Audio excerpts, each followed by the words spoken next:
Riverton was a city that seemed to have it all. Skyscrapers pierced the clouds and neon lights lit up the streets at night. It was a place where dreams were made, or so people liked to believe. But beneath its shiny surface, Riverton carried secrets.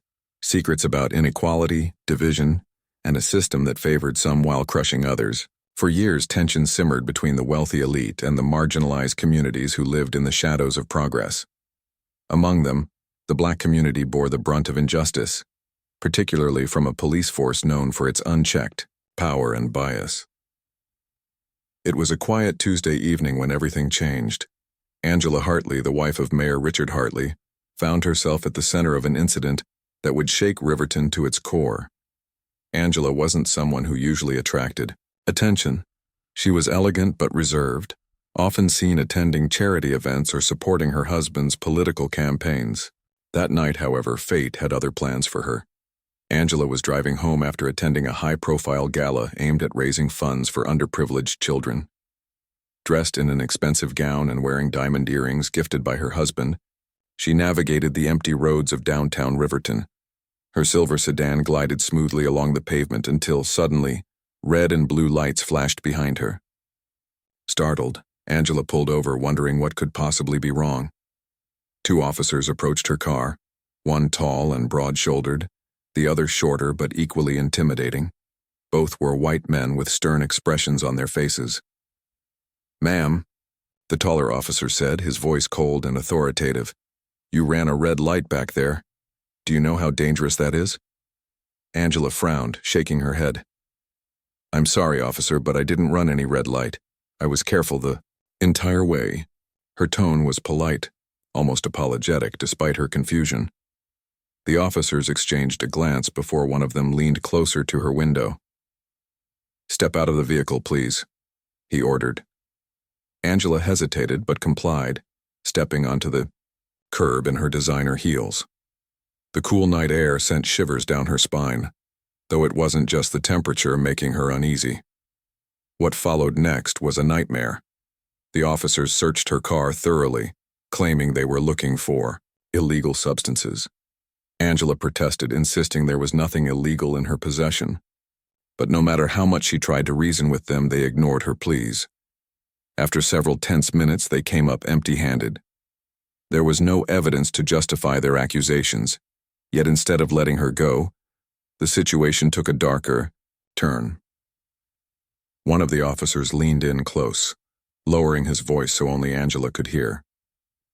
"Listen carefully," he said, his words dripping with menace. "We can make this go away, for a price. Or we can plant something here, something that'll ruin your perfect little life." Angela's heart sank. She knew exactly what he meant. These weren't just threats, they were blackmail. If she didn't pay them off, they'd frame her for something she hadn't done.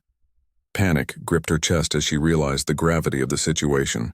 With trembling hands, she reached into her purse and handed over a large sum of cash. The officers smirked, pocketing the money before finally letting her leave. As Angela drove away, tears streamed down her face. She felt violated, humiliated, and powerless. But unbeknownst to her, someone had witnessed the entire exchange. A young bystander standing nearby had recorded the interaction on their phone, capturing every word and gesture. The video was grainy, but it clearly showed the officers extorting Angela. Within hours, the clip went viral online, spreading like wildfire across social media platforms. By morning, Riverton woke up to outrage. News outlets picked up the story, plastering Angela's name across headlines. Hashtags like "Justice for Angela" and "Their End Police Corruption" trended nationwide. People couldn't stop talking about the blatant racism and abuse of power displayed in the video. For many, it wasn't just about Angela. It was about decades of systemic oppression faced by the Black community. The incident struck a chord deep within the hearts of those who had long suffered silently. Protesters began gathering outside City Hall, holding signs that read, "Stop Racist Cops" and "Accountability Now." Their chants echoed through the streets demanding answers and action. Reporters swarmed the area, eager to speak with Mayor Hartley, whose reputation now hung precariously in the balance. Meanwhile, Angela retreated into isolation, unable to face the public eye. Her silence only fueled speculation, with critics accusing her of exaggerating the situation while supporters rallied around her, calling for justice. Mayor Hartley, once celebrated for his charisma and charm, found himself under intense scrutiny. His administration had always been criticized for failing to address issues of racial inequality, and now the spotlight was firmly on him. Could he rise to the occasion and prove himself a leader capable of change? Or would he crumble under the weight of expectation? As the days passed, anger continued to simmer in Riverton. The city teetered on the edge of chaos, waiting for someone, anyone, to take responsibility. What started as a routine traffic stop had spiraled into something far greater, exposing flaws in a system designed to protect the powerful while exploiting the vulnerable. And as the world watched, one question lingered in everyone's minds. What would happen next?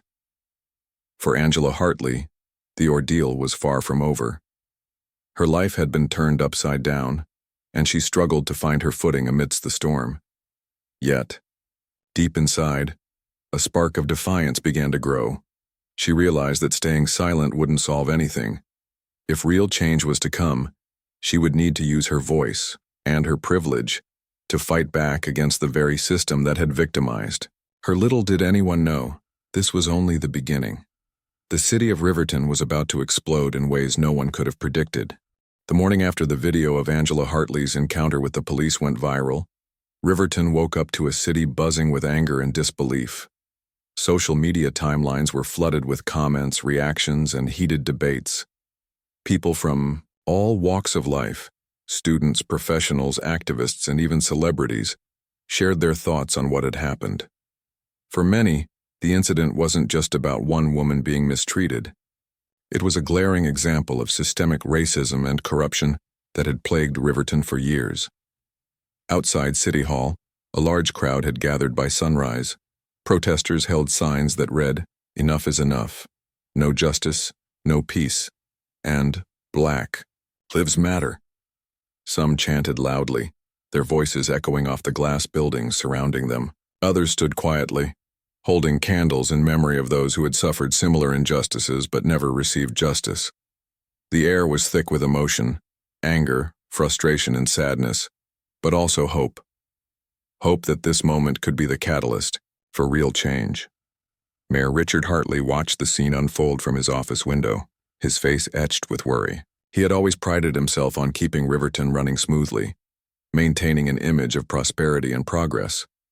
But now, cracks in his leadership were beginning to show. Critics accused him of turning a blind eye to issues like police brutality and racial inequality, while supporters urged him to take decisive action before things spiraled further out of control.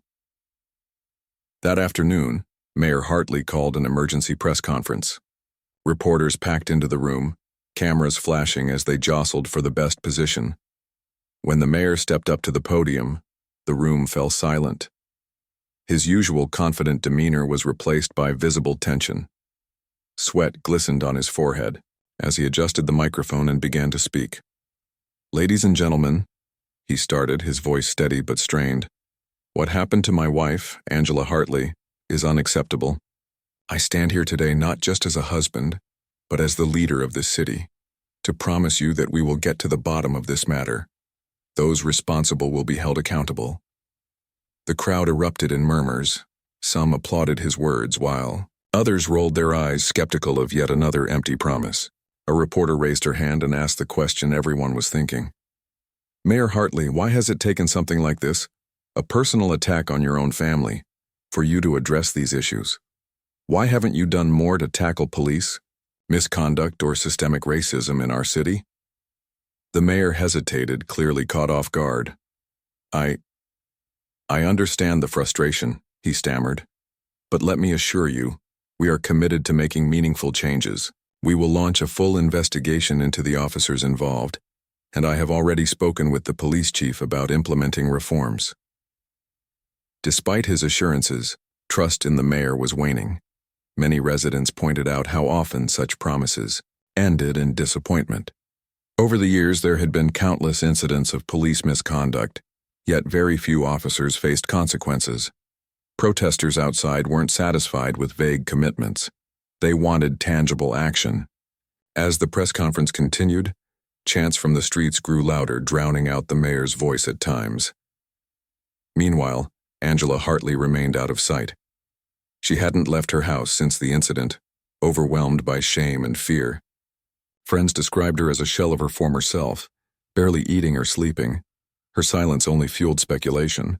Some accused her of exaggerating the situation for attention, while others argued she was too afraid to speak publicly because of potential retaliation.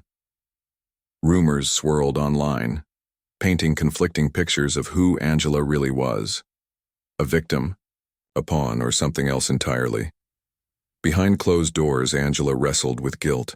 She couldn't shake the feeling that she should have fought back harder during the traffic stop. Instead, she had given in to the officer's demands, handing over money to protect herself. Now she felt like she had failed, not just herself, but everyone who looked up to her as the mayor's wife. Late at night, when the house was quiet, she replayed the incident in her mind, wondering if she could have done anything differently. As days passed, the protests grew larger and more intense. What started as a small group of demonstrators outside, City Hall expanded into massive rallies across the city. Community leaders took center stage, using megaphones to call for unity and accountability. Among them was Marcus Johnson, a prominent civil rights activist known for his fiery speeches and relentless advocacy. Standing atop a makeshift platform, Marcus addressed the crowd, his voice booming with passion. "This isn't just about Angela Hartley," he declared, pointing a finger toward the sky. "This is about every black person who has ever been stopped, searched, harassed, or worse by the police simply because of the color of their skin. This is about every mother who has lost a child to senseless violence. This is about every family torn apart by a broken system. If we don't demand justice now, when will we?" The crowd erupted in cheers, pumping their fists in agreement. For many, Marcus's words resonated deeply. They reminded people of the bigger picture, the long history of oppression and struggle that had brought them to this moment. Yet not everyone shared the same perspective. Some criticized the protests, arguing that they disrupted daily life and damaged businesses. Local news channels aired interviews with shop owners complaining about lost revenue and vandalized storefronts. Tensions between protesters and counter-protesters began to rise, creating an atmosphere of unease. Amidst the chaos, stories of resilience emerged. Volunteers handed out water bottles and snacks to demonstrators, ensuring no one went hungry or dehydrated. Artists painted murals on boarded-up windows, turning blank spaces into vibrant messages of hope and resistance. Young people organized community cleanup efforts, picking up trash and debris left behind after rallies. These acts of kindness and solidarity showed that even in the darkest moments, humanity could shine through. For Mayor Hartley, the pressure mounted. Calls for his resignation grew louder, with some accusing him of complicity in the system that allowed such abuses to persist. Critics pointed out how rarely he had visited predominantly black neighborhoods or listened to their concerns. Even members of his own political party began distancing themselves, worried about the backlash. At home, tensions between him and Angela reached a breaking point. She begged him to do more, to use his power to create real change. But the weight of leadership and the fear of losing everything kept him cautious. By the end of the week, Riverton was a city divided. On one side were those demanding justice and reform, unwilling to settle for half measures. On the other were those clinging to the status quo, fearful of what change might bring. The divide seemed insurmountable, but beneath the surface something powerful was brewing. The people of Riverton were waking up. They were realizing that staying silent was no longer an option. And as the sun set on another turbulent day, the city braced itself for what would come next. For Angela Hartley, the ordeal had transformed her in ways she never imagined. Once hesitant to step into the spotlight, she now felt a growing sense of responsibility. She knew she couldn't stay hidden forever. If she truly wanted to make a difference, she would need to confront her fears and the world head on. Little did she know, her journey was far from over. The tension in Riverton reached a boiling point on the third Saturday after Angela Hartley's encounter with the police. What began as a peaceful protest quickly escalated into chaos, turning the city into a battleground of emotions. People from all corners of Riverton poured into the streets, united by anger and frustration. They marched through downtown, their chants reverberating off skyscrapers and echoing into the night. "No justice, no peace," they shouted, their voices rising higher with each step. At first, the demonstration seemed organized and controlled. Protesters carried signs that read, "Stop racist cops" and "Accountability now." Some held portraits of victims of police brutality, their faces haunting reminders of lives lost too soon. Community leaders addressed the crowd, urging restraint and discipline. But the calm didn't last long. As the sun dipped below the horizon, casting long shadows across the city, riot police arrived in full gear, helmets, shields, batons, and tear gas canisters slung over their shoulders. Their presence alone was enough to ignite panic among the protesters. "Why are they here?" someone shouted. "We're not doing anything wrong." The officers formed a barricade blocking the road ahead. A standoff ensued, with protesters shouting insults and officers responding with stern warnings. The air grew thick with hostility. Then, without warning, a bottle flew through the air, shattering against a storefront window. No one knew who threw it or why, but the sound of breaking glass triggered an explosion of rage. Within minutes, the peaceful protest devolved into chaos. Cars were overturned, their alarms blaring in discordant symphonies. Shop windows were smashed, looters rushing inside to grab whatever they could carry.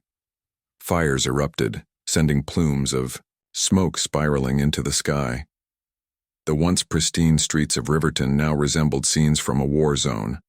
Protesters clashed with riot police, throwing rocks and bottles while officers retaliated with rubber bullets and tear gas.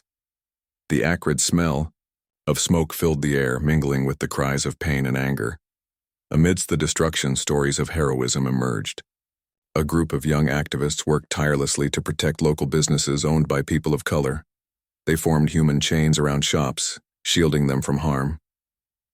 "This isn't about hurting our own community," one activist declared, her voice hoarse from shouting. "This is about fighting back against the system that oppresses us." Elsewhere, a teenager named Jamal found himself at the center of the turmoil. He had joined the protest hoping to make his voice heard. But when he picked up a rock and hurled it toward the police line, he was immediately arrested. His family and friends were outraged, arguing that Jamal was simply reacting to the violence around him. Videos of his arrest spread online, sparking debates about whether he was a criminal or a victim of circumstance. Social media became a double-edged sword during those chaotic hours. While it amplified calls for justice and unity, it also fueled misinformation and division. Clips of the riots circulated endlessly, showing different perspectives depending on who posted them. Some videos highlighted the bravery of protesters, standing up to tyranny, while others focused on the destruction caused by looting and arson. Comment sections turned into battlegrounds, with users hurling insults and accusations at each other. For Mayor Richard Hartley, the events of that night were nothing short of catastrophic.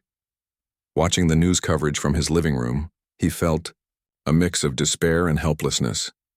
Images of burning buildings and violent clashes dominated the screen, accompanied by harsh criticism of his leadership. Reporters grilled him relentlessly, demanding answers about what he planned to do next. When he finally appeared on television to address the public, his face looked pale and drawn. "This is not the Riverton I know," he said, his voice trembling slightly. "I understand the pain and frustration driving these protests, but violence is not the answer. We must find a way to come together as a community and heal." His words did little to quell the unrest. Critics accused him of being out of touch, pointing out how his privileged position shielded him from the realities faced by marginalized communities. Even some of his closest allies distanced themselves, fearing association with his faltering reputation. At home, Angela watched her husband's speech in silence. She wanted to believe he meant well, but she couldn't ignore the growing sense that he was failing. Not just her, but everyone counting on him to lead. As dawn broke over Riverton, the scale of the damage became clear. Streets were littered with debris, broken glass, charred furniture, and abandoned shoes. Sirens wailed in the distance as firefighters battled flames still licking at the remains of torched buildings. Exhausted protesters stumbled home, their faces streaked with soot and tears. For many, the night had been cathartic, a release of years of pent-up frustration, but it had also left scars that would take time to heal. In the aftermath, conversations shifted. People began discussing not just the causes of the riots, but their consequences. Local business owners expressed mixed feelings. Some condemned the destruction, saying it hurt the very communities it aimed to uplift. Others acknowledged the underlying grievances and called for systemic changes to prevent future unrest. Community meetings were organized, bringing together residents, activists, and officials to brainstorm solutions. Meanwhile, Angela Hartley experienced a moment of clarity. Sitting alone in her bedroom, staring at the glowing screen of her phone, she scrolled through countless messages of support and condemnation. She realized that staying silent wasn't helping anyone. If she truly wanted to make a difference, she needed to speak up, to share her story and amplify the voices of those who had suffered far worse than she had. That evening, she made a decision. With trembling hands, she drafted a statement and sent it to a trusted journalist. In it, she recounted the details of her encounter with the police, emphasizing the fear and humiliation she had felt. She ended with a plea for unity and action, urging people to channel their anger into meaningful change. By morning, her words had gone viral, reigniting discussions about accountability and reform. For Riverton, the riots marked a turning point. The city was battered and bruised, but beneath the surface, seeds of resilience were taking root. People were waking up to the reality that silence equaled complicity. Change wouldn't come easily. It never did. But the events of that fateful night had proven one thing beyond doubt. The people of Riverton were ready to fight for a better future. And as the smoke cleared and the fires died down, the question lingered in everyone's minds. What would happen next? In the days following the riots, Riverton was a city caught between destruction and determination. Streets that had once gleamed with polished storefronts now bore the scars of shattered glass and charred walls. Yet amidst the rubble there was an undeniable sense of purpose. People were no longer willing to accept empty promises or half-hearted reforms. They demanded answers and justice. The federal government stepped in, citing potential civil rights violations in Angela Hartley's case. Federal investigators descended upon Riverton, their presence signaling a level of seriousness that local authorities had rarely shown. The two officers involved in the traffic stop, Officer James Carter and Officer Michael Lynch, were placed on administrative leave pending investigation. Their union, however, wasted no time defending them. In press conferences and interviews, union representatives argued that the officers were simply doing their jobs and that the video circulating online didn't tell the full story. But leaked documents soon painted a different picture. Internal police records revealed a disturbing pattern of misconduct within the department. Officers frequently targeted minority neighborhoods, using tactics like excessive force, illegal searches, and even extortion. One document detailed how Officer Carter had been accused multiple times of planting evidence during drug busts, but faced no consequences due to lack of conclusive proof. Another showed that Officer Lynch had amassed a string of complaints from citizens alleging racial profiling, yet none had resulted in disciplinary action. These revelations sent shockwaves through Riverton.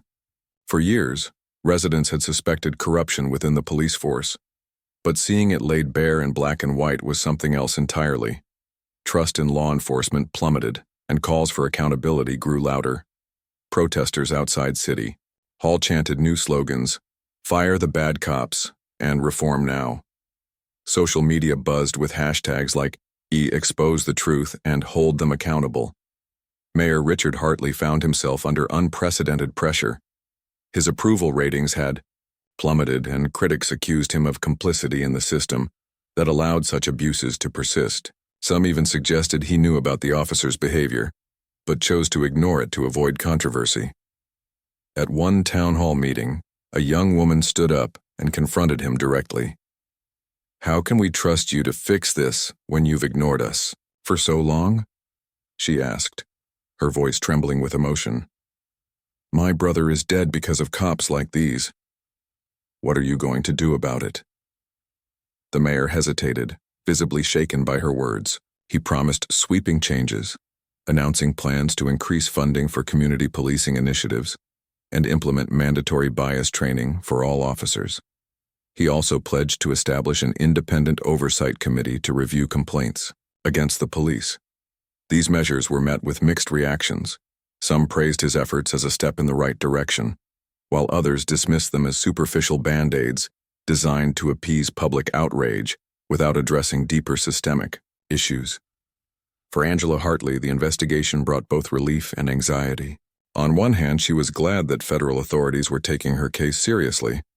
On the other, she feared retaliation, not just from the officers involved, but from others who might see her as a threat to their power. She spent hours meeting with lawyers, preparing statements and rehearsing what she would say if called to testify. Despite her fear, she refused to back down. "If my experience can help expose the truth," she told a close friend, "then I have to keep going." The legal proceedings unfolded. Attention turned to the broader implications of the scandal. Community leaders organized forums to discuss systemic racism and police brutality, inviting experts, activists, and survivors of similar incidents to share their stories. These events drew large crowds, with attendees spilling out onto sidewalks and filling nearby parks. Conversations that had long been avoided were finally happening, raw, honest, and often painful. One particularly powerful moment came during a panel discussion at a local church. A middle-aged man named Marcus Harris recounted how his teenage son had been fatally shot by police during a routine traffic stop 5 years earlier. "They said he reached for a gun," Marcus said, his voice breaking. "But we know he didn't have one. We fought for justice, but nothing changed.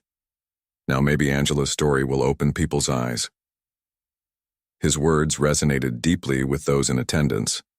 Many nodded in agreement, wiping away tears as they listened. Others shared their own experiences, creating a tapestry of pain and resilience that bound the community together. It became clear that Angela's case wasn't just about her. It represented countless untold stories of injustice. Meanwhile, tensions simmered within the police department.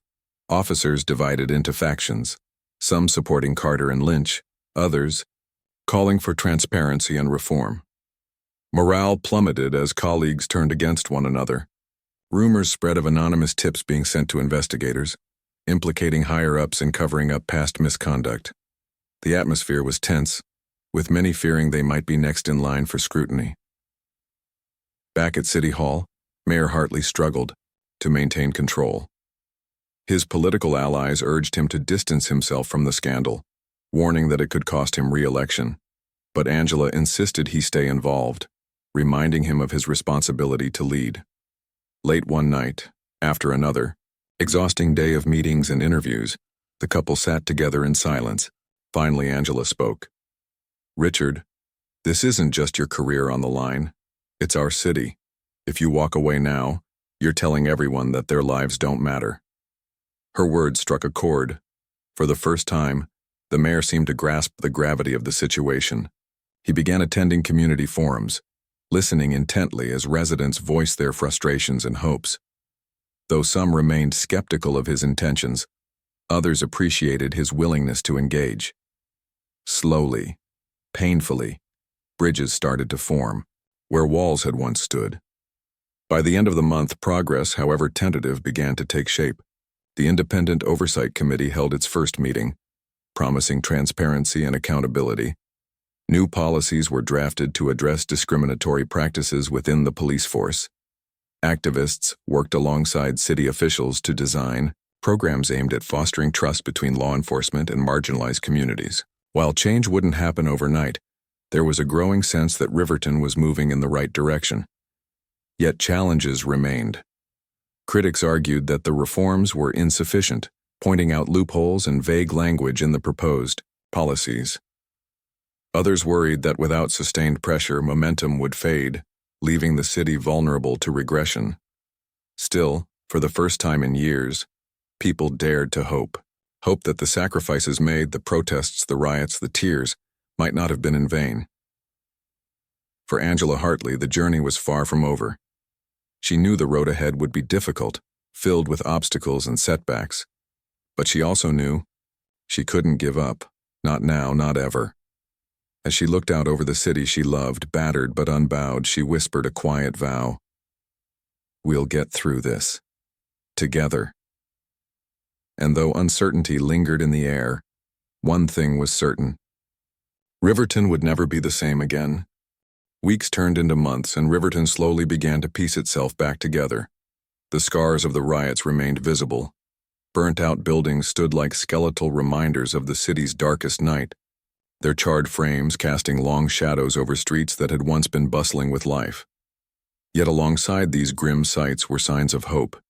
Murals painted by local artists adorned walls, depicting messages of unity, resilience, and justice.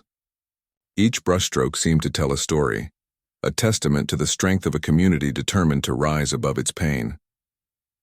For Angela Hartley, the aftermath was a time of reflection and transformation. She had spent weeks testifying before federal investigators, recounting every detail of her encounter with the two officers. It wasn't easy. Reliving the humiliation and fear brought tears to her eyes more than once. But she persevered, knowing her testimony could pave the way for accountability. When the final report was released, it confirmed what many already suspected. Officers James Carter and Michael Lynch had engaged in misconduct, including extortion and racial profiling. Both men were fired from the force and faced criminal charges. The verdict sparked mixed reactions across Riverton. For some, it was a moment of vindication, a sign that justice, though delayed, was still possible. Others argued that punishing two individuals wouldn't fix a broken system.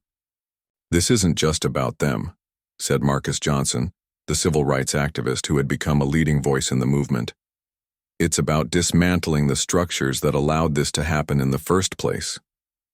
Marcus's words resonated deeply, especially among younger generations. High school and college students organized rallies demanding systemic reforms that went beyond firing bad cops. They called for reallocating police funding to education, mental health services, and job training programs. Their energy was infectious, inspiring even those who had initially dismissed protests as futile. Slowly but surely, the conversation shifted from punishment to prevention, from reaction to revolution. Mayor Richard Hartley, too, underwent a transformation. Once seen as out of touch, he now immersed himself in efforts to rebuild trust between the city and its residents. He attended community meetings regularly, listening intently to feedback, and incorporating suggestions into policy proposals. His newfound humility earned him cautious respect, though skepticism lingered. "Actions speak louder than words," one resident remarked during a town hall meeting. "Let's see if he follows through." And follow through he did, at least partially. New leadership emerged within the police department, committed to transparency and reform. Chief Sarah Thompson, appointed after a nationwide search, implemented sweeping changes. Body cameras became mandatory for all officers, and footage was made accessible to independent oversight committees. Training programs focused on de-escalation, techniques, and cultural sensitivity replaced outdated methods rooted in aggression. While critics argued that these measures didn't go far enough, they represented progress nonetheless. Angela Hartley stepped into a role she never imagined for herself, that of an advocate. No longer content to remain in the background, she began speaking publicly about her experience. Her first major appearance was at a rally held in downtown Riverton, where thousands gathered to honor victims of police brutality. Standing behind a podium, her hands gripping the sides tightly, Angela took a deep breath before addressing the crowd. "I never thought I'd be here," she admitted, her voice steady despite the weight of emotion behind it. "I never thought I'd have to fight for my dignity or my life against people who were supposed to protect me. But here I am, and I'm not alone." So many of you have shared your stories with me, stories of loss, of pain, of injustice. You've shown me that silence is complicity, that staying quiet only allows the cycle of oppression to continue. Her words struck a chord, earning thunderous applause. Many saw her as a symbol of courage, a woman who had risen above fear to demand change. Others viewed her as proof that privilege could be used for good, provided it was wielded responsibly. Regardless of perspective, Angela's presence added momentum to the growing movement. As the months passed, Riverton began to heal, not completely, but incrementally. Community organizations partnered with city officials to create programs aimed at bridging divides. Youth mentorship initiatives connected young people with mentors from diverse backgrounds, fostering understanding and empathy. Art projects transformed vacant lots into vibrant spaces, giving residents a sense of ownership and pride. Even businesses damaged during the riots received support through crowdfunding campaigns, allowing owners to rebuild stronger than before. Yet challenges persisted. Some neighborhoods struggled to recover economically, particularly those hardest hit by looting and arson. Unemployment rates remained high, exacerbated by lingering distrust between employers and job seekers. Activists urged the city to prioritize economic recovery alongside social reform, warning that neglecting one would undermine the other. Justice isn't just about fairness under the law, said Jamal, the teenager arrested during the riots. It's about making sure everyone has access to opportunities, to education, jobs, and resources. Jamal's case also saw resolution. After months of legal battles, his charges were reduced, and he was placed on probation instead of serving jail time. Supporters celebrated the outcome as a victory against systemic bias, though Jamal himself remained wary. "I got lucky," he told reporters outside the courthouse. "But there are so many others who don't. We can't stop fighting until everyone gets a fair shot." By the end of the year, Riverton bore little resemblance to the city it had been before Angela Hartley's traffic stop. Conversations about race and inequality dominated classrooms, workplaces, and dinner tables. People talked openly about issues they had once avoided, recognizing that silence perpetuated harm. The scars of the past hadn't disappeared entirely. They couldn't, but they served as reminders of how far the city had come. For Angela, the journey had changed her in ways she couldn't have predicted. She no longer saw herself solely as the mayor's wife or a victim of circumstance. She was a fighter, a voice for those who had none. As she stood on a stage at a year-end gala celebrating progress, looking out at a sea of faces filled with hope and determination, she felt a profound sense of gratitude. Riverton had taught her and the world that even in the face of despair, resilience could prevail. The road ahead was uncertain, fraught with obstacles yet unseen. But one thing was clear: Riverton had begun to rewrite its story. And while perfection might remain elusive, the city had proven that lasting change was possible, if people dared to dream big enough to demand it.